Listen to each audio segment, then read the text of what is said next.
Vamos para mais um episódio! Ai, eu tô tão animada com a convidada de hoje, tô muito feliz. Gente, essa é a Cris. Quem é audiência assídua já conhece, já sabe de que a gente tá falando, mas eu vou fazer questão de uma reapresentação, porque o episódio de hoje tá muito legal, tá muito rico. E eu tô muito animada porque é um assunto muito importante, muito em evidência e que sempre é necessário estar falando. Eu coloquei 3 pontos, mas é muitos pontos mais. Estamos falando com Dona Cris Serra, uma das minhas baianas preferidas. Eu quase falei minha baiana preferida, mas minha avó me agrediria, certeza. Então não posso. Mas uma das pessoas que eu mais amei que 2024 me deu de presente. E assim que eu conheci, gente, ela merecia um episódio especial. Depois que eu decidi chamar entrevistados, depois que eu decidi trazer temas diversificados pro pod. E eu acho que essa é a personificação perfeita de convidada. Então, Cris, por gentileza, eu gostaria muito que você se apresentasse. Fique à vontade, o Podpri é seu. E antes que eu me esqueça, por favor, informe o que você faz, qual é o seu trabalho, porque isso é uma informação muito importante pro decorrer do episódio, vocês vão entender por quê. Oi, Pri. Oi, audiência da Pri, que é super especial. E aqui, gente, antes de eu me apresentar, quero agradecer, Pri, pelo convite e dizer que é óbvio que você foi uma das pessoas que em 2024 também me presenteou através da RD, da comunidade do WhatsApp. Então, né, foi incrível essa conexão que foi possível através de um evento de mercado de marketing. Bom, meu nome é Cristiane Serra, mas como meu nome tem 9 letras, é grande, a gente encurta, vai no Cris Serra mesmo. Eu sou turismóloga, mas também sou administradora de empresas. E, como ela falou, qual é a surpresinha aí? O tema que ela vai falar daqui a pouco. Eu trabalho no Sebrae Bahia há 16 anos, então é nessa pegada que ela me convidou. Porque o tema de hoje, Pri, vai ser... Rufa os tambores? Rufem os tambores! Empreendedorismo! Exatamente. Então, a gente vai trazer dados, fontes, que não vai ser de fonte Arial 12, não é isso, Pri? Sim, verdade. Eu trago aqui fontes Sebrae para vocês e fontes fresquinhas. Tem coisas aqui que eu apresento que são de 2024. Gente, Dados. isso é um presente? Exatamente. Isso não é uma convidada, isso é uma prefeita? Então já vamos aos pontos, já vamos aos finalmente, porque a gente gosta de ir direto ao ponto neste Podpri, a gente não gosta de rodeios. Cris, a minha primeira pergunta, e fique à vontade também, caso a pergunta, a resposta, né, te leve a outras coisas, a outros dados que você trouxe, também fique à vontade, esse episódio é seu literalmente, tá? É nosso. Eu queria muito entender se você sente, como você trabalha com empreendedores e você sendo uma administradora nata, se você sente uma diferença entre o empreendedorismo de forma geral e um empreendedorismo de forma feminina. Porque a gente sabe que a maioria das empreendedoras do nacional são mulheres e são mães solos, inclusive, chefes de família. Então eu queria entender se você sente esse impacto no seu dia a dia no trabalho, entre a diferença. Olha só, Pri, eu vou te dizer uma coisa. Eu percebo não só no dia a dia do trabalho, como também no cotidiano. Quando eu estou no mercado, quando eu estou na feira, quando eu estou sendo consumidora. Porque, olha só, apesar do aumento da participação de mulheres em diversos setores da sociedade, quando se trata de empreendedorismo, ainda há muitos obstáculos a serem vencidos. E aí, por quê, né, gente? As estatísticas demonstram que as mulheres abrem negócio na mesma proporção dos homens. Só que, normalmente elas são assim, mais escolarizadas, tem muito mais informação do que os homens. Então, assim, os homens muitas vezes param no ensino médio, as mulheres muitas vezes fazem o ensino superior. Só que os empreendimentos das mulheres, elas acabam faturando menos.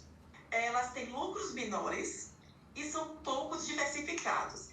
E elas têm baixa potencialidade de internacionalização. E, além disso, elas pagam juros mais altos, mesmo sendo mais adimplentes. Ai, gente, que tristeza de E tem dado. mais, viu? Olha só.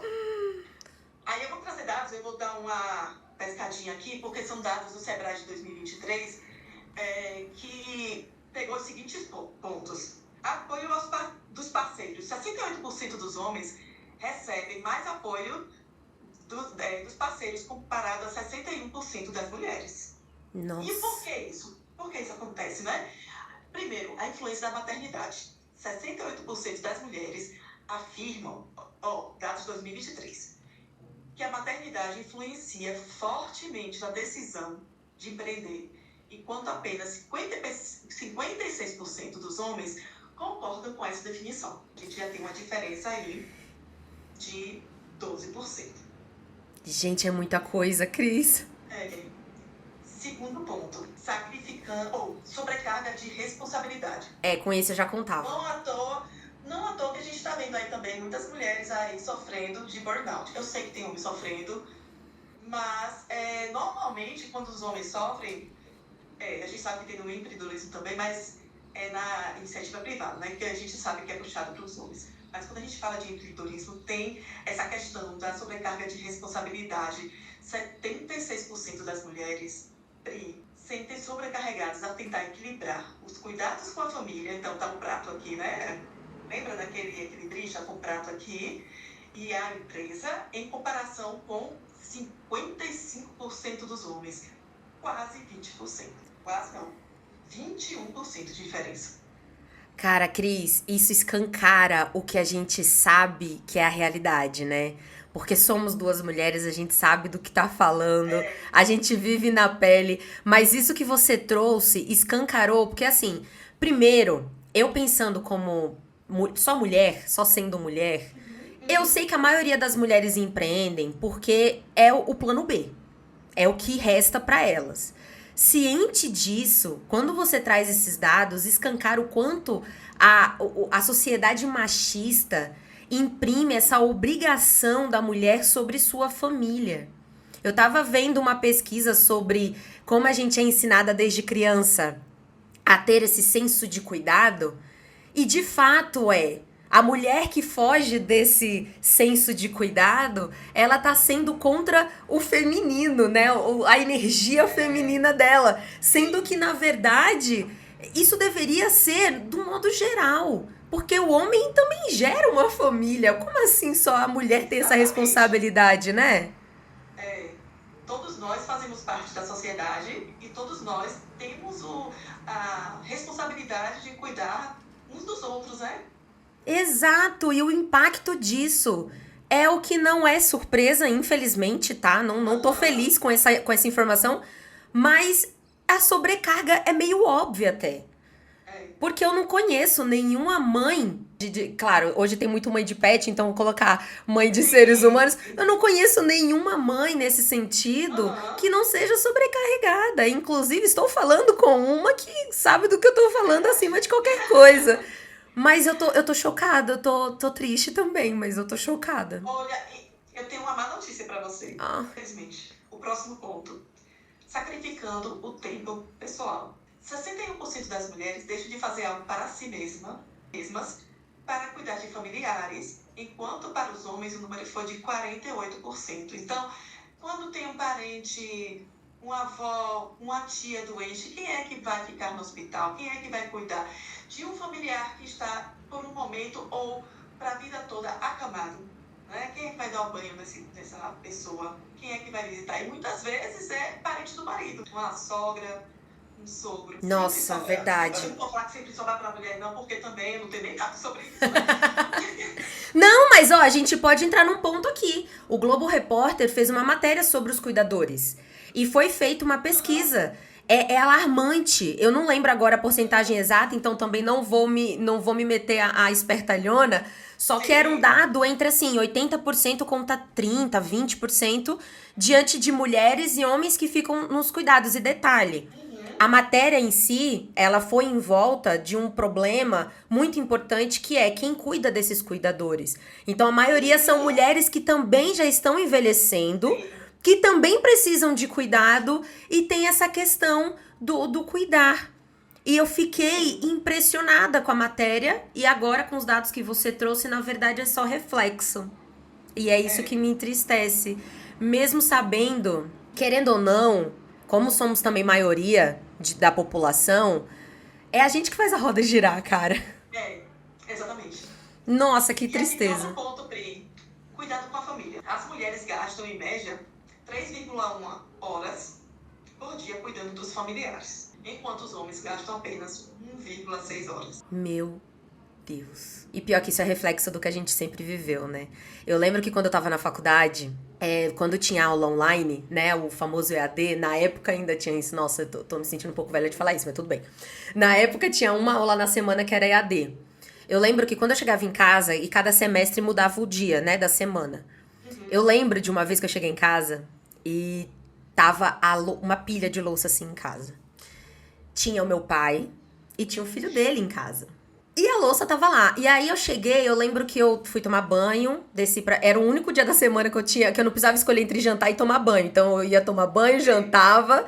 E quando eu desci, que eu terminei de jantar e vi que ninguém ia fazer nada, caiu uma ficha em mim, né, na época.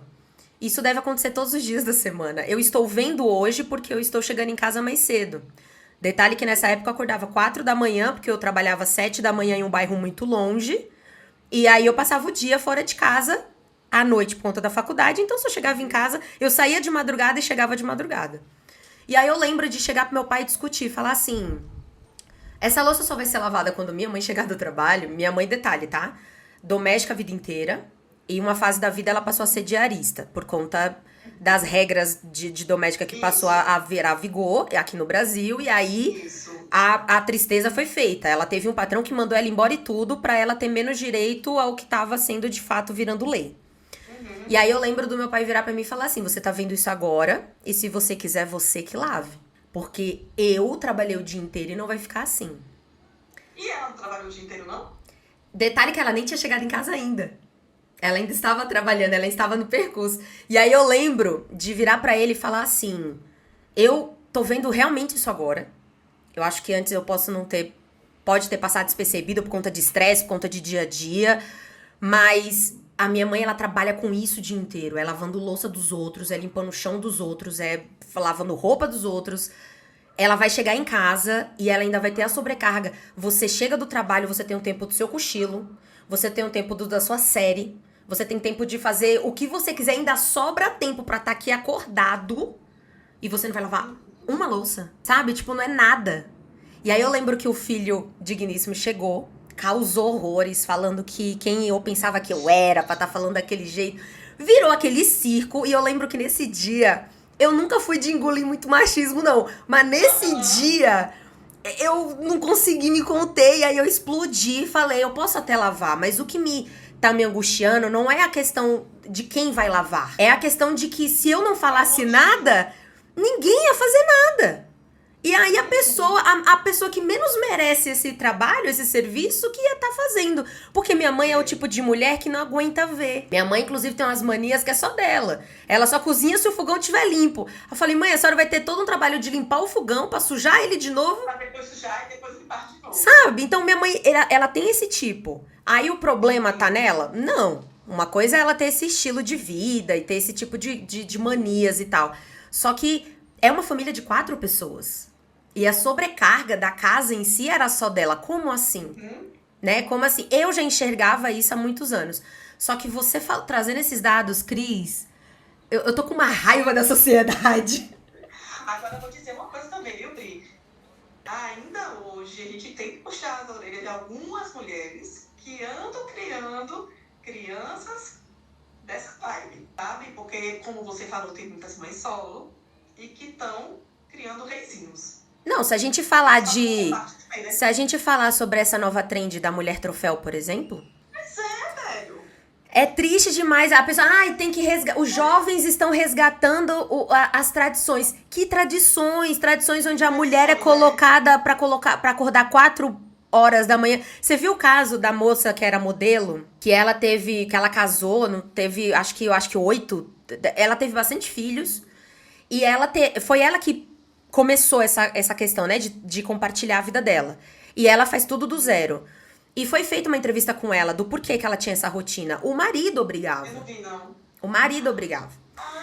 E aí ela falava, meu marido não quer que os meus filhos tenham uma alimentação tóxica. Então, como eles sabem que tudo que é industrializado, a gente também já tá cansado de saber, tem muita alteração, então eles plantam a própria comida e eles produzem a própria comida. Então, o pão deles, até o trigo, quem planta são eles. Assim, sabe? Então, não é aquele trigo, né, contaminado. Exato, tipo, nem um saco de farinha é o do mercado. Eles produzem tudo do zero e fazem tudo dentro da fazenda. Só que isso tem uma demanda gigantesca. E aí a repórter, do nada, assim, perguntou assim, era uma mulher, óbvio, perguntou assim pra ela, mas qual era o seu sonho? Na época que você conheceu ele, que se apaixonaram, qual era o seu sonho? E ela era bailarina. Ela disse que o sonho da vida dela era, eu não sei se ela também tocava piano, e aí tinha alguma coisa a ver, assim, com música.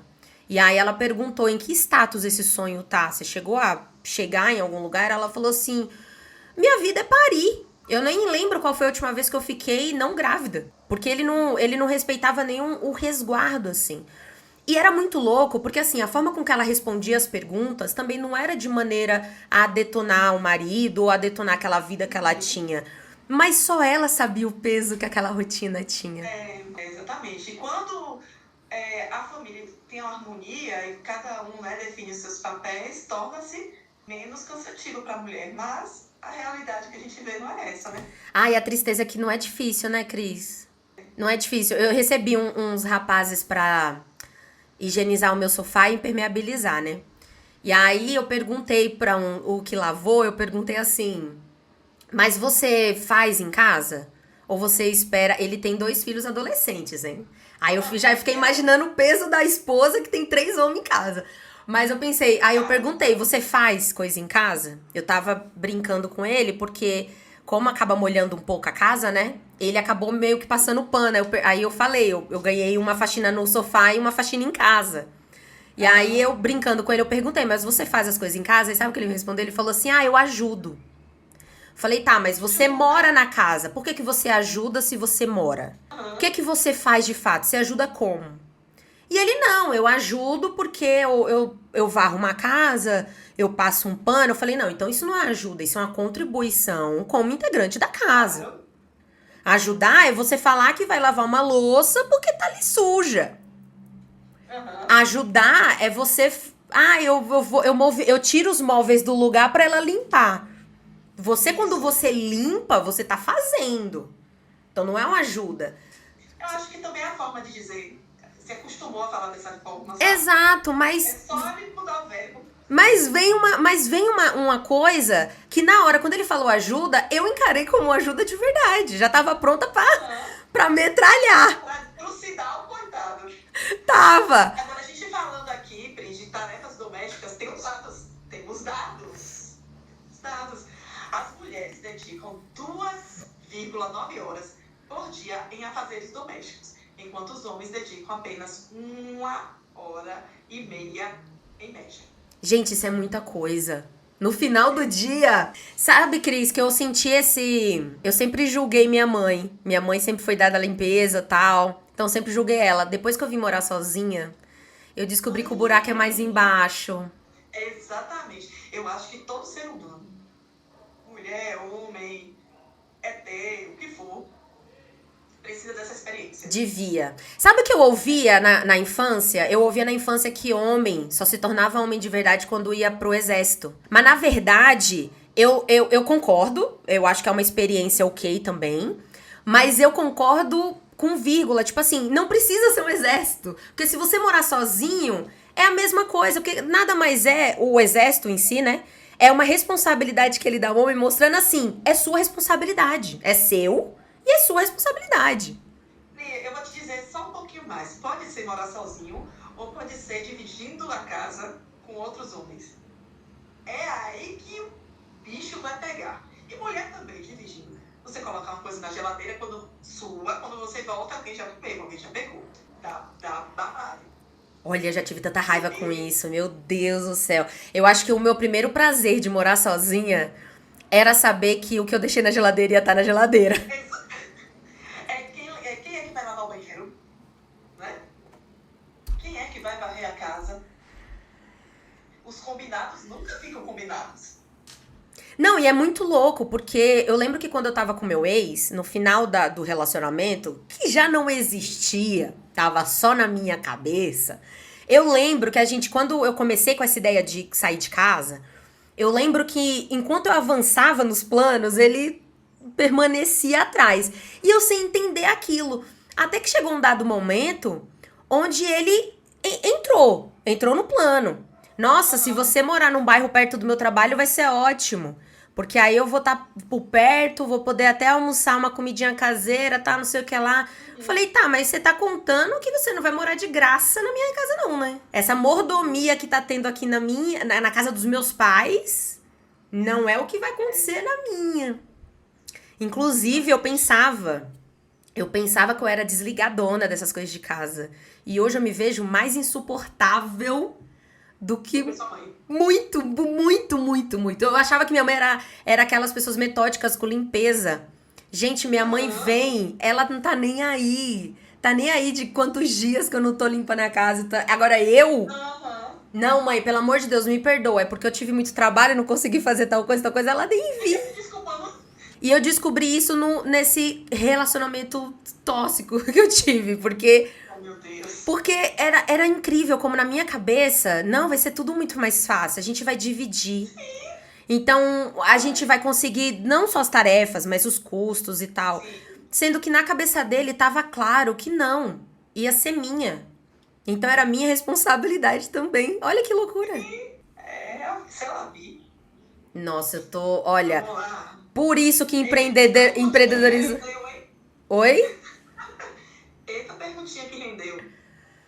Mas olha, infelizmente é por isso que o empreendedorismo feminino é tão mais pesado. Me fez entender muita coisa com dados agora. Agora, Cris, na sua opinião, e pode ter intervenções por conta do seu mundo profissional, mas pode ser também sua opinião pessoal, fique à vontade. Quais os maiores desafios hoje para o empreendedor brasileiro? Eu primeiro vou trazer os dados. Você é E depois eu perfeita. dou, e depois eu dou opinião, tá? No Brasil, são mais de 19 milhões de empresas ativas. E entre esses 19 milhões, olha só, a taxa de sobrevivência entre os MEIs, os microempreendedores individuais, 57,7%. Desses, todos que eu falei, 19 milhões, né? Metade, muitas delas não chegam a 5 anos de duração. Então, qual é o percentual dos MEIs desses 19 milhões? E tem a quantidade. Essa quantidade que eu falei dos 19 milhões, boa parte não chega nem a 5 anos de duração. Nossa. Então, eu aqui, fazendo a divisão aqui por faturamento, os MEIs. Os MEIs, 57,7% é a taxa de sobrevivência. Ou seja, quase a metade, né? Microempreendedores, que são os MEs, para vocês. A sobrevivência é de 74,3%. Sobe um pouco. Já melhorou um pouquinho. Empresas de pequeno EPPs. A taxa de sobrevivência é de 78,6%. Bem. E as demais empresas, bem próximo. As demais empresas, como são as grandes empresas, como cooperativas, enfim, 83,4%. Que eu vou falar daqui a pouco das dificuldades, aqui eu vou dar um pouco da minha opinião, eu não sei se você concorda. Quanto maior a taxa de faturamento daquela empresa, obviamente que essa empresa tem mais funcionários, tem mais contadores, essa empresa já está mais calejada do mercado, sabe? Já aprendeu as manhas de como deve lidar com os impostos, com as burocracias, que é um dos pontos que eu vou trazer. E quando você é MEI, está empreendendo, você saiu da informalidade, ou você saiu da faculdade, ou de um CLT para empreender, Muitas vezes a pessoa é muito crua, muito verde, sabe? E não se liga em detalhes burocráticos de lei e de impostos do nosso país. Então, isso a pessoa pode quebrar por falta de conhecimento. Ah, eu concordo.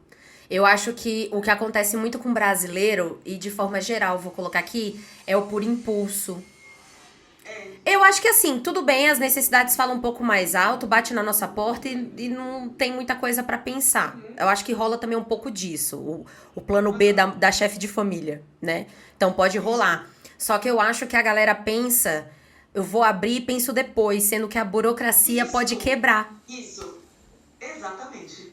Não dá para abrir empresa sem um planejamento. Então, aqui, uma das coisas é análise de viabilidade e gestão financeira, gente. Que é simplesmente você fazer um projeto, verificar se o seu público é aquele. Porque tem gente que abre negócio, eu vou abrir uma loja de esmalteria. Aí abre no bairro que já tem 3. Elas que tem 3. Aí quer ser mais uma concorrente. Não vê o preço, precifica errado, coloca o preço lá em cima. Eu já vi gente, isso, pessoa que eu conheço, abrir pastelaria como se fosse, entre aspas, gourmet, de alto nível, em bairro popular, que tem aqueles lugares que vendem frituras de R$1 e o pastel era vendido a R$8. Não durou meses. Não precisa nem de uma pesquisa de campo, né, pra saber. Não precisa. Te interromper, Cris. É muito sobre isso. Se tem uma coisa que eu vejo trabalhando com o que eu trabalho hoje, que é com consultoria de marketing digital, eu vejo muito isso. O meu pai, ele tinha um plano de implantar um certo negócio lá no bairro onde eles moram. E aí eu lembro que, conversando com ele, né, me colocando nos planos, não, que você me ajuda, e aí eu te pago, não vai ser de graça, não. E aí eu só parei pra pensar, fiz uma pergunta pra ele, mas o senhor tá preparado no que é de fato implantar o negócio? Porque vamos a um ponto que não interessa o que o senhor vai abrir. Não interessa aqui o ponto. Ele realmente tinha uma visão de negócio, era uma coisa que ainda não tinha no bairro, e era uma coisa que na nossa infância a gente sofreu muito pra ir atrás, porque a gente precisava muito e nunca tinha. Mas vamos a um ponto importante aqui de partida. O senhor tem ciência que quando se abre um negócio, no primeiro ano, é muito raro e quase impossível, eu não vou dizer impossível, porque pode acontecer algumas coisas malucas aí no meio do caminho. Mas não querendo ser muito pessimista, é quase impossível você gerar lucro. Se você chegar no ponto de equilíbrio, dê glórias, né? A Deus. Exatamente! Porque o primeiro ano, ele implanta muitas coisas. A primeira coisa delas é que pra você lançar o negócio, nem interessa se você vai ter um PDV ou não. Ele vai requer de você, do empreendedor, do dono do negócio, investimentos. E a gente sabe que empreendedor hoje não chama investimento de investimento, chama de gasto. Ah, porque você não sabe os gastos que eu tive. E eu não tô aqui querendo aplicar hipocrisia também. Porque eu tenho meu negócio e não é fácil investir nele. Então eu não tô querendo pagar de hipócrita, não. Mas eu tô querendo pagar de sincerona. Você vê um investimento em vista, alguém te oferece um trabalho que pode facilitar o seu negócio que você está abrindo, você não vê como investimento, você vê como gasto. Então, o empreendedor, ele já tinha que começar o negócio pensando nisso. Eu tô ciente que o primeiro ano, isso sendo otimista, hein? Sendo otimista, que o primeiro ano vai ser só de investimento da minha parte, que eu não posso considerar lucro, porque não vai ter lucro. Que até eu emplacar um negócio e, que nem você falou, possivelmente igualar, é agradecer a Deus que eu tô ali, ele tá se pagando.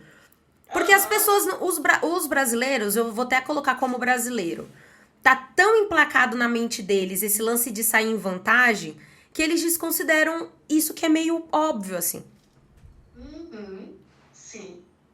E a outra coisa, obviamente, é a burocracia, né? Então, assim, a minha recomendação, eu acho que você vai entender isso. Mesmo que você seja meio, contrate um contador. Sim! Sim! Gente, ela tá falando isso porque ano passado eu me meti em uma. Continua, Cris. Mas é assim, que eu sou MEI, sai caro. Gente, o caro do contador vai sair barato diante de muitas furadas que você pode se meter. E aí você também pode fazer cursos para você também saber como fazer essa gestão financeira, viabilidade econômica, entender um pouco do seu público-alvo. É isso. Mas não abra seu negócio sem um contador da sua confiança. Ela tem muita razão. Outra coisa. Não, eu quero acrescentar que ano passado eu pensei que eu ia, sei lá, declarar falência e morrer junto na sequência assim dos fatos. E assim, foi muito triste, mas também foi muito aprendizado que eu tirei daquela situação. Primeiro de tudo, acabou que eu fui atrás do Senai, fui atrás de cursos, assim, pra aprender, porque eu realmente não sabia de nada. Eu realmente tava muito ao ver navios, assim. Eu encarei qual era de... Não, Sebrae não, mulher, porque Senai é da indústria. Confundi legal agora, Sebrae. Fui atrás do Sebrae. Inclusive, nem foi a Cris que indicou, porque ela trabalha muito. Na época, eu tinha soltado essa informação, foi, eu acho que até de manhã. Quem me indicou o Sebrae foi a Laura. A Laura que falou, Pri, por que você não entra em contato com o Sebrae? Que a sogra dela, que é contadora, que inclusive minha contadora atualmente, ela que me indicou, ela falou, manda ela ligar no Sebrae, porque o Sebrae vai informar. O pessoal do Sebrae foi super educado, super prestativo. Me tirou todas as dúvidas. E tudo que eu tava angustiada, o Sebrae tirou de mim. Ele arrancou todas as minhas angústias e falou, resolver não é difícil. E tudo isso, gente, foi porque eu não prestei atenção no básico, no simples. Foi assim, muito, muito pouco. Eu passei do valor do MEI, desde que eu abri, eu passei do valor anual. E aí eu recebi alguns avisos, inclusive a minha primeira contadora, que ela não é formada ainda, mas ela me instruía muito bem. Só que não tão bem assim também. Foi ela que me instruía e tal. Ela já tinha me avisado, Pri, você foi desvinculada, você precisa correr atrás disso ano que vem. Só que não foi me passado assim, tipo, Priscila, isso é muito importante, tá? Se você não fizer isso, uma merda muito grande possivelmente no futuro vai acontecer. Foi passado tome alguma atitude. Do contrário, viva sua vida. Eu vivi minha vida. E, de repente, fui informada de uma dívida de mais de 20 mil reais, onde eu tinha sido desvinculada do MEI, eu já estava como ME, e eu só descobri isso quando um grande dia eu não consegui emitir uma nota fiscal como MEI. Então, assim, quem resolveu minha vida? Uma contadora profissional. E ela, inclusive, não me deixou ter crise de ansiedade, porque ela foi profissional Exatamente. Também nesse sentido. Então, sigam orientações de uma profissional. Quando a pessoa migra do MEI para o ME, essa pessoa tem que estar também bem calçada financeiramente, porque no MEI você paga todos os impostos juntos, do Simples Nacional, né? Então a taxa é bem pequenininha, por isso que o governo criou a figura do MEI. Mas quando você migra para o ME, você paga as taxas separadas. E é muita coisa. E tem taxa que você não paga no MEI. Você paga só no ME. E a depender do seu negócio... E a depender do seu estado também. Que eu descobri que tem taxa até de prefeitura. Sim. Gente, o buraco é muito mais embaixo. Sério. Vejam, não fica nessa de não prestar atenção, não, porque o buraco é muito mais embaixo. Empreender... A gente não está aqui desencorajando, tá? A gente está aqui só alertando para vocês ficarem, espertos na hora de empreender. Exato. Empreender não é um bicho de 7 cabeças. Falo como experiência própria, tô nessa vida de MEI há mais de 5 anos já, eu acho. Ou um pouco mais até. Só que... se você não prestar atenção no básico, que todo mundo ignora, eu tô falando como uma dessas pessoas que ignorou, você acaba levando uma rasteira por coisa muito simples, uma coisa muito básica. Então, não cometa esse erro. Agora, Cris, eu queria muito saber quais as tendências que você aponta para 2025 para o empreendedor. Eu não aponto nada. Eu não estudei sobre isso. Eu não posso trazer sobre isso. Mas peguei dados do Sebrae. Adoro!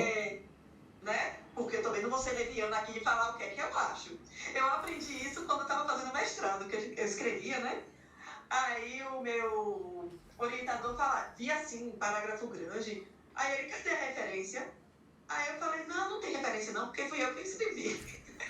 Dados, fontes da minha cabeça. Aí ele, você não escreve nada. Você, por enquanto, não é ninguém.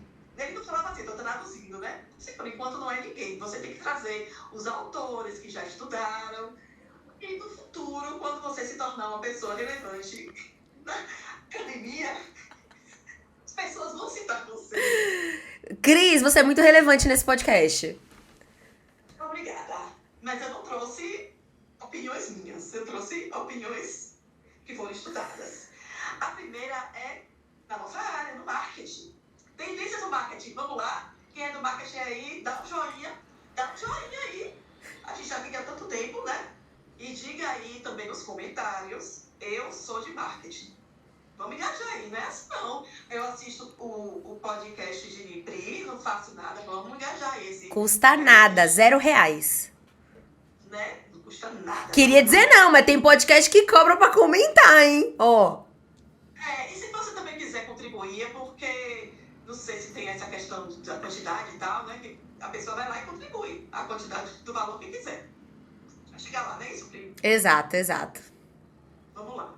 E no marketing, a gente precisa olhar para soluções de inteligência artificial, IA, lembrando que a inteligência não faz tudo por si. Fazer um prompt bem detalhado é fundamental. Porque se você fizer assim, faça um card para mim sobre, sei lá, uma empresa de garrafa térmica. Sobre a nova garrafa térmica que tem a cor azul. Faça um prompt detalhado. Quem é o público? Para onde você vai vender? Para quem você vai vender? Qual é a expectativa de venda? Faça aquela coisa bem detalhada para a IA trabalhar a favor de você e não contra. Não é isso? Então, assim, também, a inteligência artificial e automação também. Vídeos e conteúdos dinâmicos. Assim, esses vídeos que viralizam, gente, por quê? Porque ninguém estava parado, né? Tá ali. Qual é o grande lance dos Reels e do TikTok? Isso aprendi com o estagiário lá. Um menino de 20 anos de idade. Você cortar a fala. Você mesmo estaria apresentando o negócio, se você não termina a fala, já bota outra fala por cima. A fluidez, a rapidez, ser dinâmico, né? A estratégia de Omnichannel, eu sei, gente, eu sei que o Omnichannel é algo difícil. Lá mesmo a gente ainda não conseguiu implementar, mas estamos em busca. Né? É você tratar o seu cliente. Vamos supor, o que é Omnichannel, Cris? É assim, você tem sua empresa, você atende pelo telefone, pelo WhatsApp, você atende também pelo e-mail.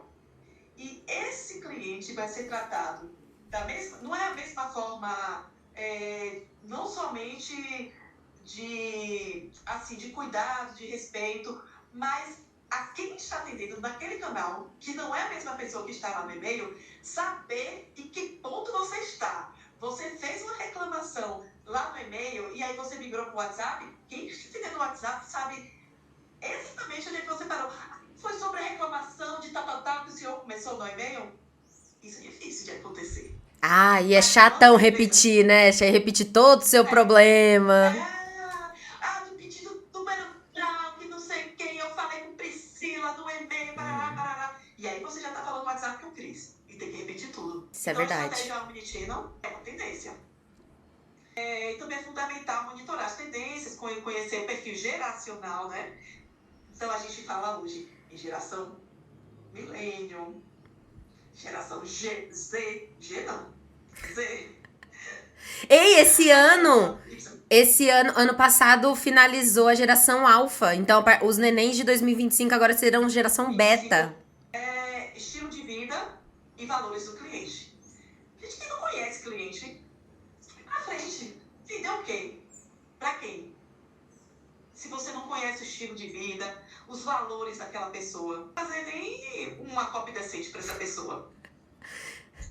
Não, mas é verdade. Sabe que por muitos anos a gente falava na publicidade que a gente vende status, né? Então, não é sobre Isso. ter um aparelho de telefone, é sobre ter um iPhone.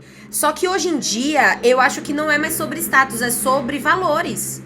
Porque se a marca não seguir com os valores que eu tenho aplicado na minha vida, é como se fosse uma grande ofensa eu adquirir alguma coisa daquela marca. E eu não tô falando Exatamente. como eu, Priscila, eu tô falando como eu, profissional da área que tá entendendo esse fluxo. Eu concordo. Exatamente. Segundo, adoção de tecnologia sustentável e práticas de ESG, porque o povo fala em inglês, né?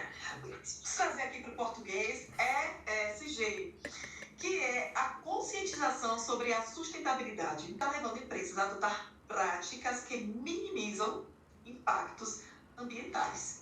Essas iniciativas não apenas melhoram a imagem corporativa, ela também alinha as empresas com a expectativa de consumidores cada vez mais conscientes. Então, nós temos uma geração aí que quer saber o que é que sua empresa anda fazendo para não desgastar mais o ambiente, não poluir mais, o que é que você anda fazendo com o seu lixo, com seus resíduos. Se você está instalando certos tipos de energia, de onde vem a água para você usar, por exemplo, na descarga, e por aí vai. Eu sei que tem uns bafafás aí por dentro, que você gasta muito mais para implantar o sistema, mas a gente está no começo.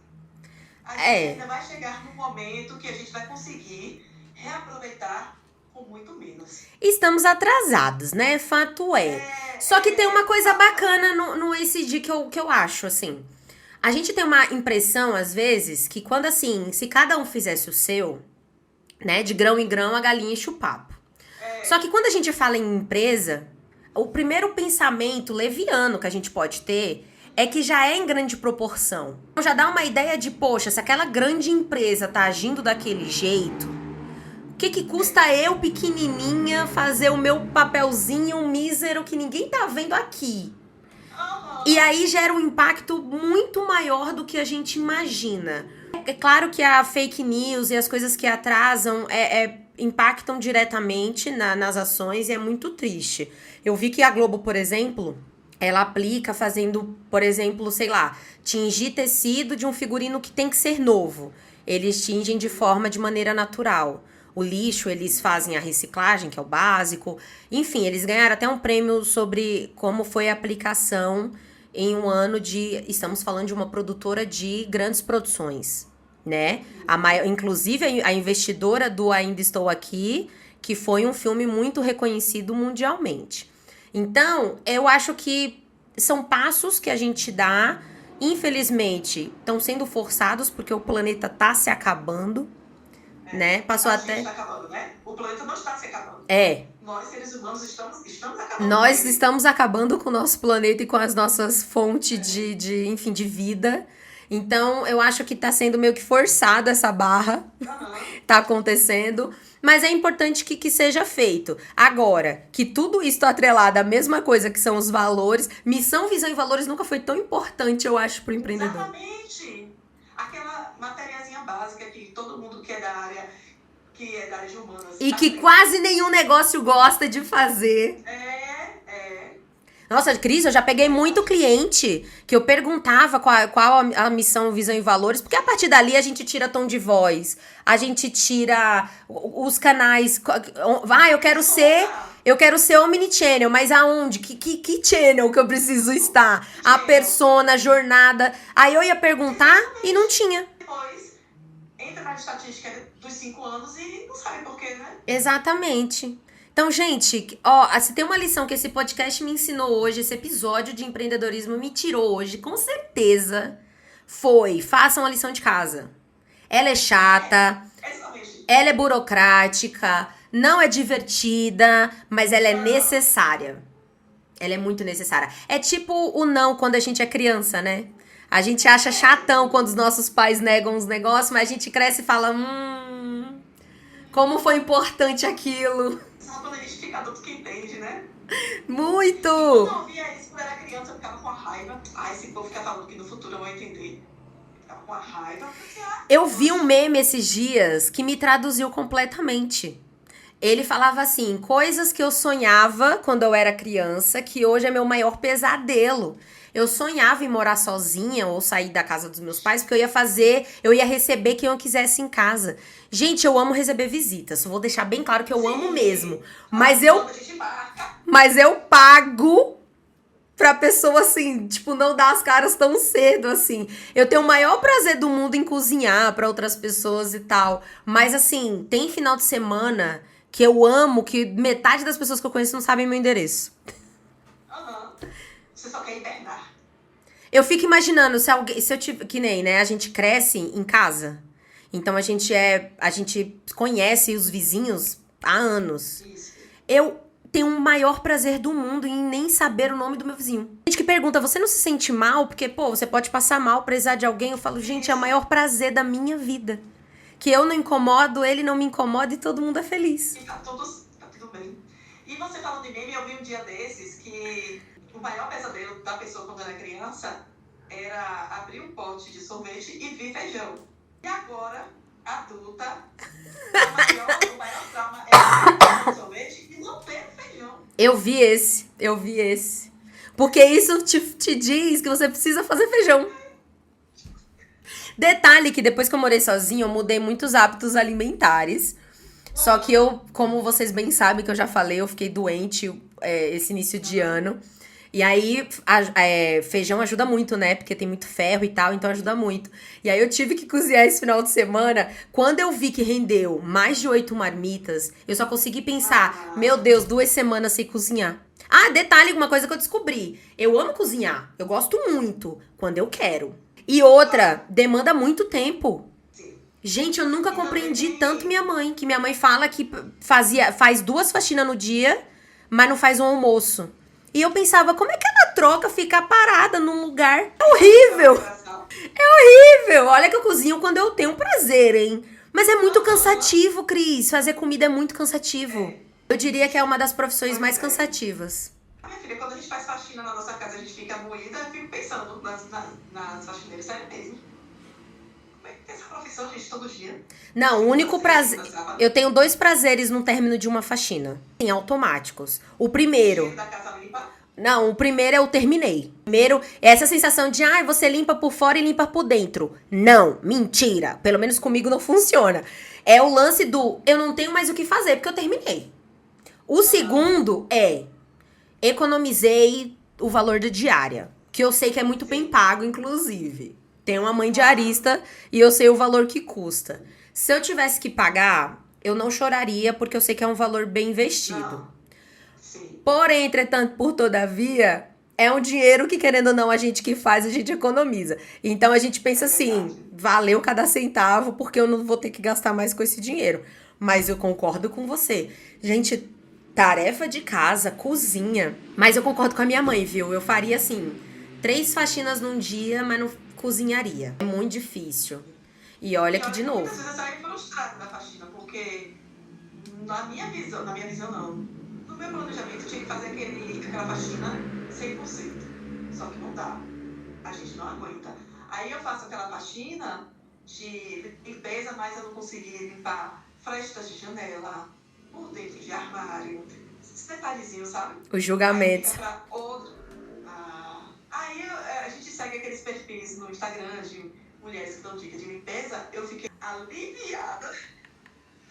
Aliviada que tem certas coisas na casa que a gente faz uma vez por ano, que são essas coisinhas. Eu tô seguindo uma influenciadora que tá fazendo isso, tipo, faxinas de início de ano. E aí ela tá dando essas dicas de coisas que você nunca limpa no dia a dia. E realmente dá um alívio na gente. Eu cheguei a me sentir culpada no início, no ano passado, por uma coisa que eu dou risada hoje, mas na época eu fiquei muito culpada.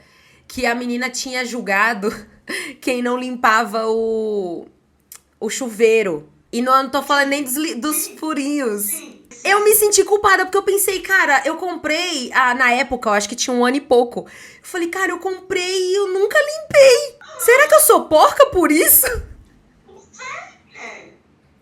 E fica com teia de aranha, e fica com fuligem. Olha, Sei lá, Dizem que nasce uma mãe, nasce uma culpa eterna, né? De, eu não sou uma boa mãe e tal. Eu diria mais, eu diria que sai da sua casa e nasce uma culpa de dona de casa eterna. Cris, vamos fazer um bate-bola. Bora. Não pense muito, a ideia é vir o que vem na sua cabeça. E olha, digo mais, hein? É um bate-bola dos melhores, porque vindo da Cris, eu adoro. Eu tenho certeza. Eu não vou indicar aqueles não. Calma. O tema é empreendedorismo. Então, não teria problema também. Inclusive, se quiser indicar 2, estamos aí. Não. Temos o nosso foco aqui. Mas vamos lá. Primeiro de tudo, indicação de perfis para o tema. Você tem algum? Empreendedorismo? De empreendedorismo. Eu tenho um que é do empreendedorismo feminino, que é... eu amo! Diana Fontes, né? Então, foi criada em 2010 por ela. Então, como a gente falou de empreendedorismo feminino, eu vou indicar. Só vai lá.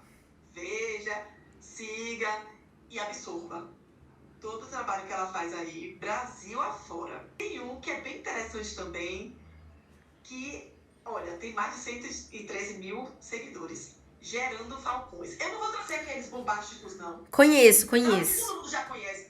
Gerando Falcões. E é uma organização social que atua dentro de estratégias de rede em periferias e favelas. Que hoje nem fala mais favelas, né? A gente fala comunidade.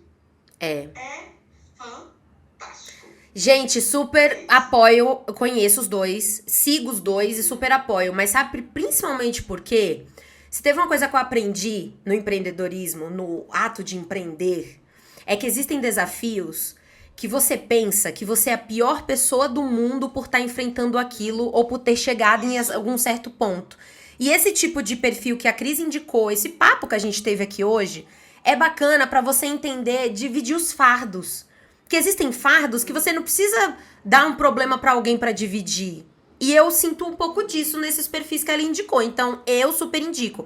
E não temam, caso vocês não precisa pausar, não precisa fazer nada. Na descrição do vídeo eu vou deixar tudo detalhadinho pra vocês só copiar e colarem. Zero trabalhos. Tem mais um também que eu quero colocar, que é Feira Preta. Ela é liderada por Adriana Barbosa e que é a maior feira de cultura negra da América Latina. Essa eu não conheço, eu vou seguir. Casos de empreendedores e fala sobre projetos e ações realizados por empreendedores pretos. Então, que inclusive já dá tema para outro episódio, que se a gente falar de empreendedorismo preto no Brasil... Tenho colegas que são pretos e trabalham no Sebrae com esse tema. Olha! Inclusive no Sebrae delas, que é minha colega maravilhosa chamada Rosângela. Ai, Rosângela! Rosa. Para os íntimos é rosa. Eu chamo de Rosinha. Vou deixar no radar, porque é um assunto que muito me interessa. Muito legal, amei. Tem mais algum? Tem. Mente Empreendedora. Essa eu conheço. Conhece? Compartilha dicas de leitura, promove lives e publica recomendações para quem quer desenvolver negócios.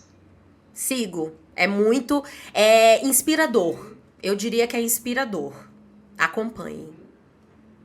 Mais algum? Não. O seu perfil, inclusive. Vocês perceberam por esse conteúdo que ela é uma comunicadora nata. Então sigam Dona Cris, que é para incentivá-la a construir conteúdo, criar conteúdo. Não, é porque no momento eu só tô colocando coisa pessoal, gente. Eu tô precisando dar um jeito na minha vida e colocar coisas de empreendedorismo. Precisa, porque você é uma comunicadora nata, comunica super bem e tem cada ensinamento, cada coisa nessa sua cachola aí, ó, fantástica. Quero conteúdos vindo de Dona Cris. Obrigada, Pri. Deixa eu voltar a trabalhar. Estou de férias aqui. O conteúdo vem. Indicações de livros do tema ou não. Olha só. Não, o ou não vou dar aqui não, porque eu não sou doida. Eu vou achar que eu não tô batendo bem da cabeça. Quem assistiu elas na RD tá entendendo o que tá acontecendo. Pois é, deixa quieto. Mas, olha só, eu poderia fazer aqueles que sempre saem de empreendedorismo, como o poder do hábito, do Oceano Azul, mas eu quero outras coisas bem diferentes, mas que também são super recomendados por pessoas que são da área, como, por exemplo, empreendedorismo para subversivos. Olha só que nome maravilhoso, né? E aí, ele é considerado um dos 100, que é o autor, que é Facundo Guerra, ele é considerado um dos 100 empreendedores mais influentes do mundo. E aí ele vai contar a história dele no empreendedorismo. E ele narra os altos e baixos da sua trajetória, desde a decisão de largar tudo para abrir o seu primeiro negócio, que era uma casa noturna. Eita! É um dos seus últimos empreendimentos, que inclui bares e centros culturais. E ele também dá dicas para empreender com sucesso. Eu preciso desse livro. Empreendedorismo para subversivos, de Facundo Guerra. Amei. Vou colocar aqui na listinha O também. segundo é Rápido e Devagar, de Daniel... Ai, meu Deus, esse povo com sobrenomes, né? Kahneman. Eu acho que é isso. Não se apegue. Eu vou colocar certinho aqui sobre o nome dele. Muito bem. Ele ganhou o Prêmio Nobel de Economia em 2022 e ele fala sobre a mente humana. Olha aquele negócio que a gente falava lá na RD, né? Nossa, neuromarketing, gente, se tornou a minha obsessão. Não é nem meu interesse, é minha obsessão. E olha que interessante, ele enfoca as duas formas da gente pensar. Aquela que é mais emocional, intuitiva, e a outra que é mais lógica e racional. E a partir disso ele leva a gente, que é leitor, a refletir quando devemos confiar na intuição. Porque a gente, quando está empreendendo, a gente vai muito da razão, né? E aí, nesse contexto, o livro traz insights sobre como tomar decisões nos negócios e apresenta técnicas para evitar falhas emocionais que podem nos prejudicar. Olha, gostei, viu? Porque se tem um desafio que eu tenho com o cliente, é ele separar o que é gosto pessoal do profissional. Eu dou um exemplo clássico. Quem me conhece sabe que eu odeio rosa. Quem me conhece sabe. Gente, odeio rosa, mas isso não significa que não se aplica. Eu sei que eu tô falando de uma coisa superficial, tá? Inclusive tem rosa aqui, inclusive tem. Mas é sobre isso, é você saber separar. Eu, Priscila, pessoalmente, não uso e não usaria, não aplicaria. Mas será que para algum cliente faria diferença? Será que faz um contraste com alguma coisa, com alguma aplicação? Exatamente. São coisas que às vezes a gente tá falando de racionalizar. E o cliente tem essa dificuldade de separar razão e emoção quando é... Ah, mas como eu vou separar? Eu ouvi isso uma vez, nunca esqueço. Como é que eu vou separar se fui eu que criei, eu que sonhei, saiu de mim? Como é que eu vou separar de mim uma coisa que veio de dentro? Gente, negócio é negócio, você é você. Não misturem as coisas. Já tô interessada nesse livro também. Olha só, o próximo tem muito a ver com o que a gente já falou, que é Reinvente Sua Empresa. Então aí, para quem já tem uma empresa, aí nós temos também aqueles autores com os nomes que não são em português, né?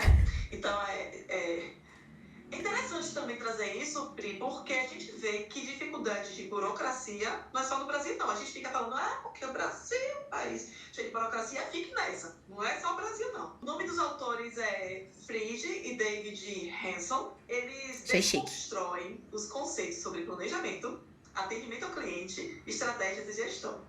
E aí eles mostram que a burocracia, longas reuniões podem representar grandes perdas de tempo, que nem todo negócio precisa de investidor externo, que é melhor pensar em uma inovação. A gente nem falou muito de inovação hoje, né?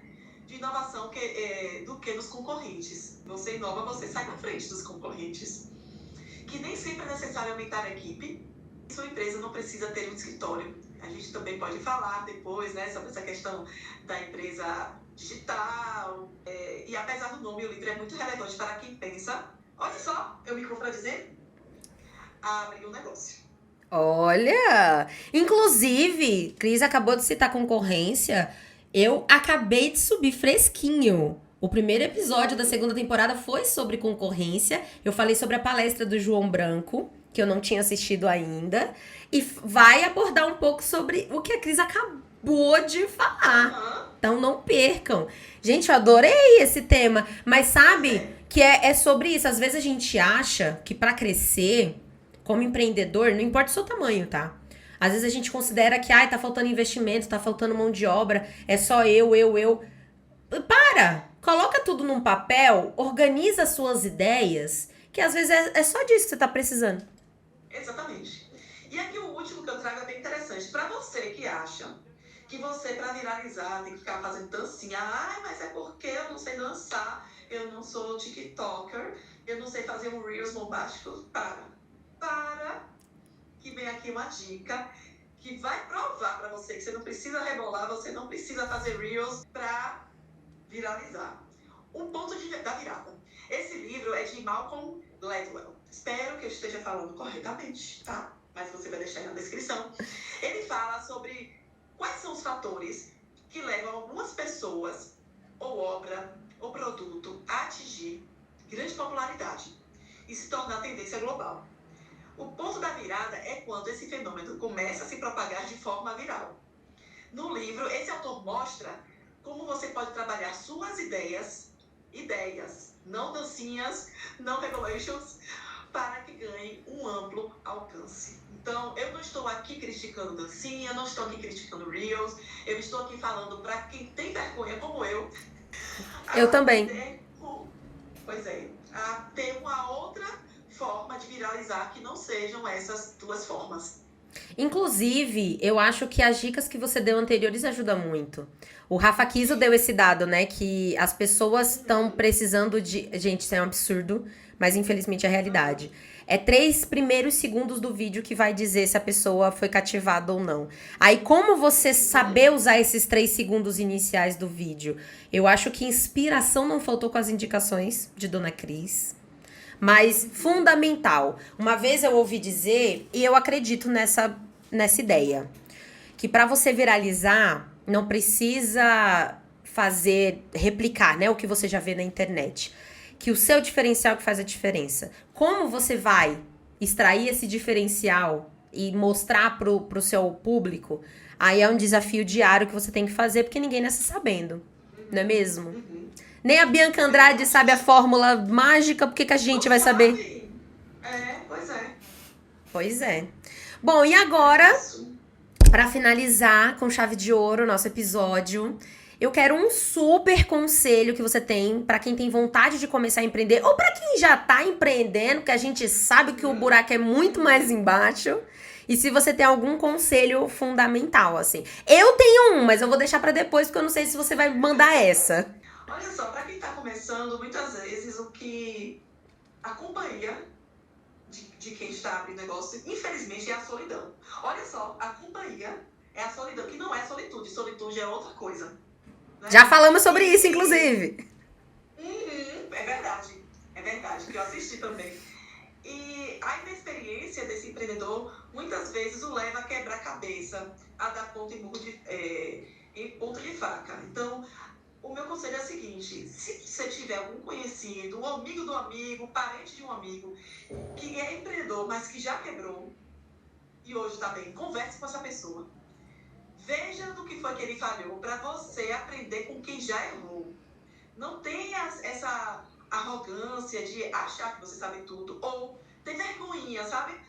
Eu gostaria tanto de conversar com fulaninho, mas eu tenho vergonha. Esquece esse negócio de vergonha e vai bater um papo com ela. Se você perceber que essa pessoa estará em um momento de confraternização, um aniversário, uma festinha, papo com ela, veja o que é que você pode fazer para não quebrar a cara também, que é com o erro dos outros que a gente minimiza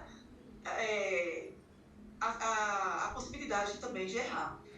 Para quem está com pouquinhos de folga financeira, participar de mentorias, formações, cursos, e eu não vou deixar de falar também de fazer o Empretec no Sebrae, que é muito bom. E a partir do Empretec, você pode começar a fazer networking, começar a conversar com outros empresários, e aí você vai conseguir perceber que você não está sozinho. Essas são as minhas dicas. Eu ia indicar o Sebrae. Eu ia indicar, busque se informar no Sebrae, porque é muito isso. Mas o não se sentir sozinho, gente, é mais importante do que muita coisa que a gente pode colocar aqui. Se teve uma coisa que eu amei no Elas no RD e na comunidade do RD, foi essa sensação de eu nunca mais me sentir sozinha em todos os sentidos, em problemas pessoais, que eu achava que era o final do mundo, e problemas profissionais. Então, busque comunidades, porque comunidade te consola. Você saber que não errou naquilo sozinho, ou que você pode até prever, né, um possível... Você tava lá caminhando pro erro, e aí alguém da comunidade fala, querido, pare, não siga, porque não tá legal. Eu acho que muda a vida da gente. Eu aprendi isso com elas na RD. Comunidade que você conseguiu ter o contato com a contadora que te tirou daquela aflição que você estava, né? Foi. Até porque o contador que eu conhecia tava me fazendo beirar o colapso. Tava piorando um pouco a situação. E aí foi a comunidade que me resgatou. A Laura, se tivesse na minha frente, eu acho que ela tinha me dado uns 3 tapas na cara. Tinha falado, respira, que eu tenho uma solução. E aí ela me apresentou a sogra dela. E, enfim, foi um anjo na minha vida. Mas sim, a comunidade me salvou em diversos aspectos. Até porque meu primeiro pensamento foi, fracassei. Por que eu pensei isso? Porque quando eu pensei no volume da dívida, que eu nem sabia a ideia ainda, mas eu sabia que era grande, a primeira ideia que eu tive foi, se eu tivesse sido uma boa empreendedora, eu teria esse valor para cobrir, seja ele qual for. Que é uma grande bobagem, né? Uma grande bobagem, porque empreender hoje, e eu nem vou colocar no Brasil mais, ele é um desafio diário. É uma incerteza e dúvidas diárias. Todos os dias a gente vai ter dúvidas novas, questões novas, e não tem como escapar disso. Verdade. Então é isso, gostaria de agradecer sua presença. Ai, Cris, foi muito, muito, muito melhor do que eu tinha esperado, juro pra você. aqui dá pra fazer cortes e botar em vários dias. Gente, foi um tema que eu juro pra você, antes de pensar em te convidar, quando eu pensei nesse tema, eu não dei nada pra ele. Por mais que ele seja relevante, eu não dei nada pra ele. Mas você enriqueceu de uma maneira. Você é uma joia. Eu já te falei, você não é uma convidada, você é uma prefeita. Fez tudo, entregou dados. Você deu uma aula. Você deu uma aula de empreendedorismo. Não, minha amiga, quando você falou assim, pode Pri, né? Vi aqui assim, à toa.